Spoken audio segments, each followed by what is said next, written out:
I'm an investigative reporter from Bucharest, Romania. I teach follow the money techniques. I teach people, sometimes journalists, sometimes activists, sometimes even law enforcement. I teach them how cross-border organized crime operates and how you can track them down. So this is a public service that you're doing. The society can take advantage of your investigative reporting if it's indeed thorough investigative reporting. The corruption and the organized crime in Romania is a good case study. So we chose Bucharest as a hub because we can have a regional perspective from here. Organized crime, it's almost always just about the money. There's no ideology behind it. I mean, even if you look at terrorist groups, if you really analyze the inner doings of terrorist groups, you'll see that in the end there are people that profit from that. They are fast, they move across borders, they don't care about language, religion, about social conflicts or whatever. Imagine an organized crime group that operates, in the United States and in Iran. Do you see law enforcement in the US cooperating with law enforcement in Iran? I mean, I don't think so. But for organized crime, for criminals from Iran and the US, so easy to cooperate. Our reporting covers a brand new area. We're not following the path of the law enforcement because we think that law enforcement is very limited. So our investigative reporting is groundbreaking reporting. You have to go a little bit deeper and try to understand a little bit the minds of the people that you're reporting on. We're reporting on things that were never out there.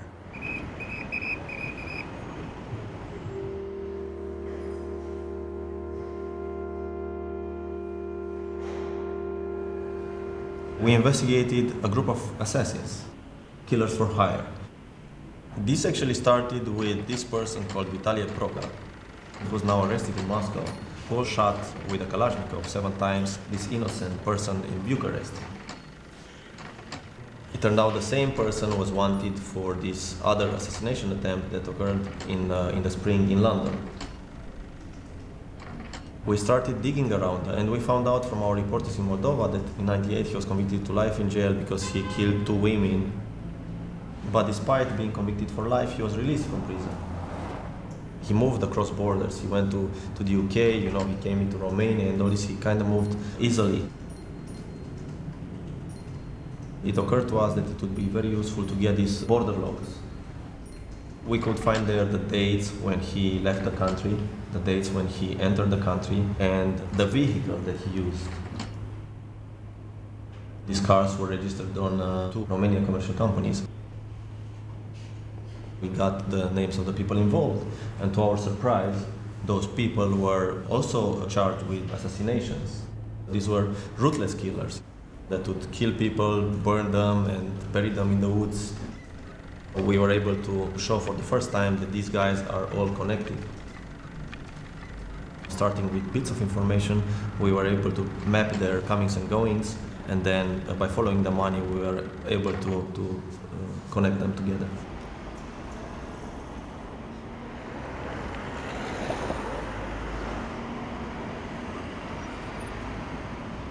Communicating with organized crime is obviously part of the job.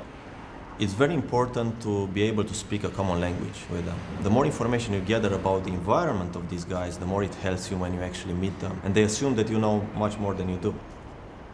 Whenever we need to interview someone, we already know the answers to the questions. When we call someone up for an interview, that person agrees because they want to know what we know about them. You're interviewing persons involved in trafficking networks or organized crime networks, and they're in a country like Bosnia, for instance. And they talk freely about the rest of the networks.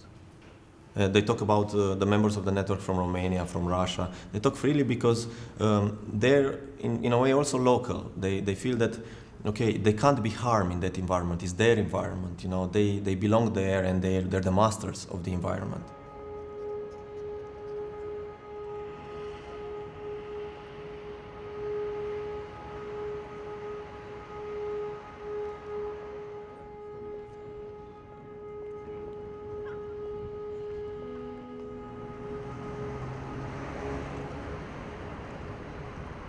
We're always trying to piece the puzzle together via public information.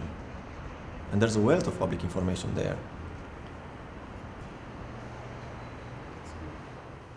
It can start in a village in Azerbaijan, in this village called Chovdar, where the villagers are very unhappy. And they're unhappy because there is a company that came and started to mine for gold. Now, the company that came there cut one of the water supplies to the village, and this is a problem to the villagers. And they're blaming this on the Inglis. This is how they call the Englishman, because they know that one of the companies operating there is actually a company from Great Britain. The company is called Globex International LLP. But if you look at the ownership of this company, you'll find out that the company is owned by 3 other companies from Panama. If we look further, we'll find out that the companies in Panama are owned by the 2 daughters of the president, of the first family of Azerbaijan. By investigating locally, we'll find out that the Chovdar gold field was awarded to this consortium of companies by the president himself on his signature. So he signed this decree awarding these lands to these companies to explore and to exploit the gold there. Now, the persons that interest us are Leila Alieva, Arzu Alieva, they are the 2 daughters of the president, and the third one is Mehriban Alieva, who's the wife of the president. But maybe there are some other businesses. And I just searched it. There are no less than 2, 4, 6, 10 companies.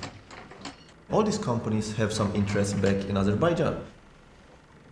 So this is a case where a president of a country, the country being Azerbaijan in this case, is using his power in order to award his own family with private businesses.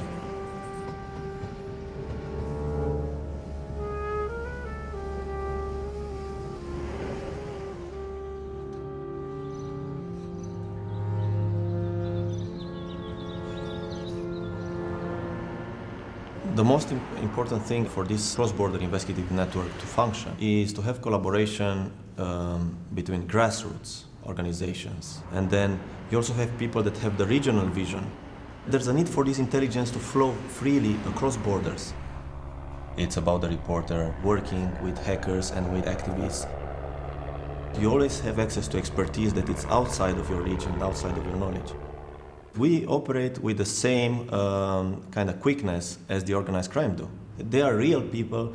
They are real people that take advantage of a situation in this country and in that country. They are very, very smart people that are able to create cross-border networks. In a way, we're replicating their models. We don't have their money, we don't have their tools, but we're trying to replicate what they're doing. We're trying to create our cross-border networks. Our currency is information. For them, their currency is real currency, it's money.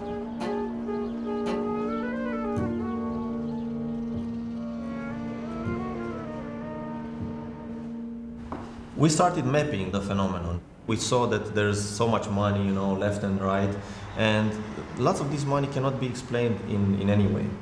What we found was this platform that we dubbed the proxy platform that was used by various criminal groups. Vietnamese organized crime, Russian and Eastern European organized crime groups, Mexican drug cartels. And these companies were created with this sole purpose to assist these people in laundering their money.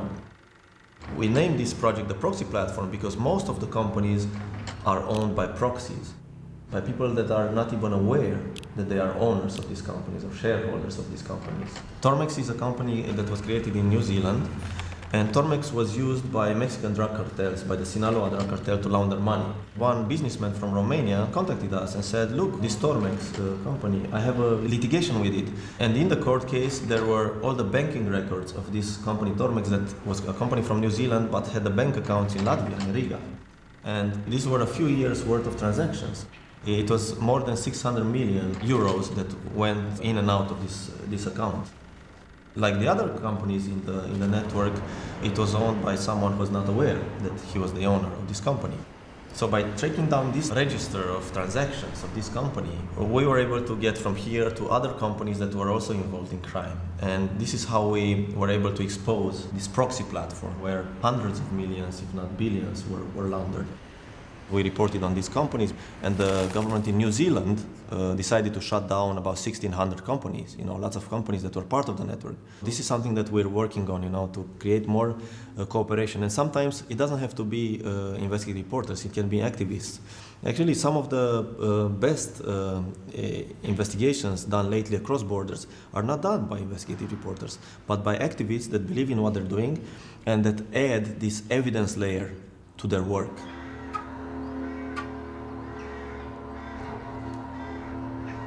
We investigated this horse meat scandal, and we had to investigate it. We felt there's something else there. We were able to completely shift the story. When it was reported by the European press, this was a story of outrage because people were eating horse meat instead of beef. But when we investigated this, we investigated the money behind it. We followed the money again. We found out that the trading in meat was done via an offshore company, drop trading, based in Cyprus. The company in Cyprus was owned by this other company in the British Virgin Islands called Hermes Guardian Trading. And Hermes Guardian and the company in Cyprus were a part of this bigger group of companies involved in many, many other non-transparent deals, including privatization of steel mills in Ukraine. What we found out was that there is this hidden layer, even in the food industry. So that Europeans, they don't know who's putting the food on the table. In this case, people didn't die because of it. But there might be that at some point there's going to be some food that is not going to be very healthy, and people might get sick because of it. And there will be no one to point fingers at.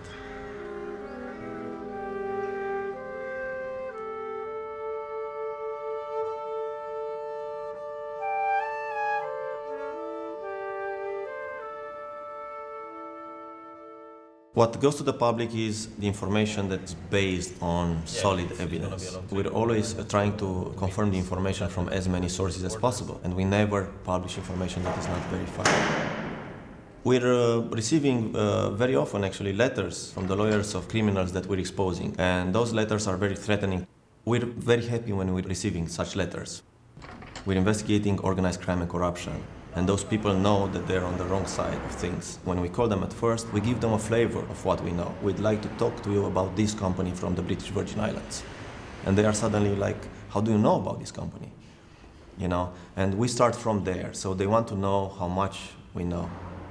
And they need to make it clear to the persons that they're interviewing that, look, I'm working for this network and I'll interview you, but the information sits with other people in the network as well. So they realize that harming you will not do any good to them, because they won't get rid of the story. Whenever you meet someone who's dangerous, you should always have a surveillance on you. Your colleague is coming with a long lens and take photographs. The person that you're interviewing might try to bribe you. They can just shove an envelope into your pocket and then call the police, and might say later that they actually bribed you. You can have a recording device on you that transmits outside. You can leave your phone open, Sometimes we're using GPS trackers with our reporters.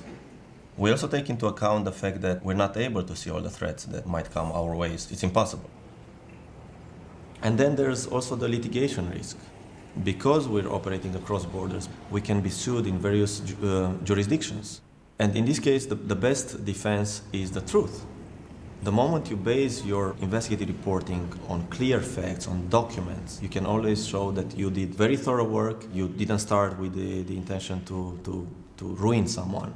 You just want to do good for the public. By working on follow the money issues, we also realized that sometimes our reporting is too heavy. And this is how we came about creating this new tool, which is called the Visual Investigative Scenarios, or VIS. So this tool is going to enable researchers, activists, investigative reporters, whoever wants to follow the money. You're mapping, basically. It's a mapping system. From this, they're going to get inspired to search for the politicians of their country. I mean, we're creating this to make the story better, basically, to be able to say a lot with just graphics.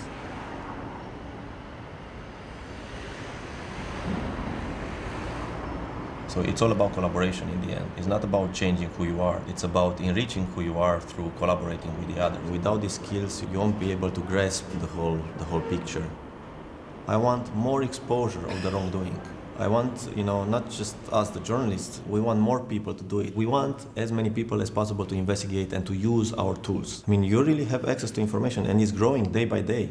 It's only a matter of knowing how to take advantage of this. One of the values of this global and cross-border investigative reporting is that it can raise awareness about things that happen far away from the home country, but that are affected by your doings in your own country.